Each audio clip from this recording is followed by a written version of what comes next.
Peraturan Presiden Nomor 75 Tahun 2017 tentang penilaian kembali barang milik negara, Kepala Kantor Wilayah Direktorat Jenderal Kekayaan Negara Aceh Kurniawan Nizar mencanangkan penilaian kembali barang milik negara pagi tadi di Aula Gedung D Keuangan Negara Banda Aceh.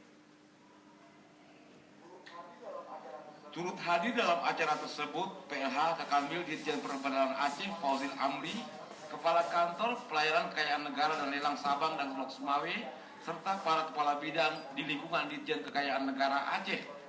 Pencanangan ini sebagai rangkaian dari kegiatan revaluasi BN yang dilakukan oleh Kementerian BN bersama dengan lembaga.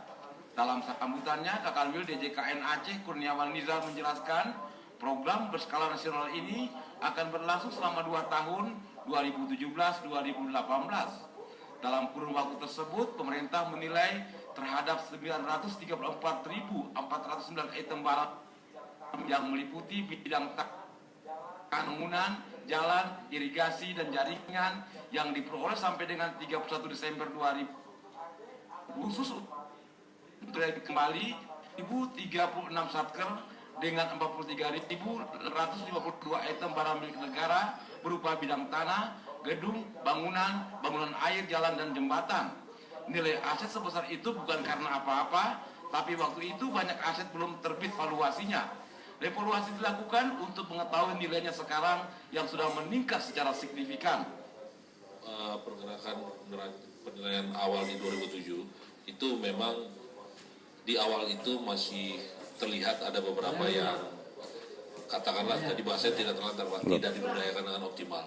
Tapi kesininya makin bagus. Itu dibuktikan dengan nilai aset yang sudah ada di dalam neraca. Ada 8 kali peningkatan nilai dari 200 sekian triliun, sekarang sudah 1.200, total aset sudah 4.700 triliun. Artinya BUMN ini sudah mulai tertata dengan rapi, apalagi kita sudah mulai ada 3T Pak, tertib hukum, tertib fisik, dan tertib administrasi. Sebelumnya telah dipersiapkan dengan koordinasi dan bimbingan langsung pengisian form yang akan digunakan sebagai Kanwil DJKN Aceh beserta Satker berkomitmen untuk melaksanakan program ini dengan akurat dan akuntabel. Hasil penilaian kembali BUMN kali ini akan memperkuat opini terhadap laporan keuangan pemerintah pusat tahun 2012 dan selanjutnya.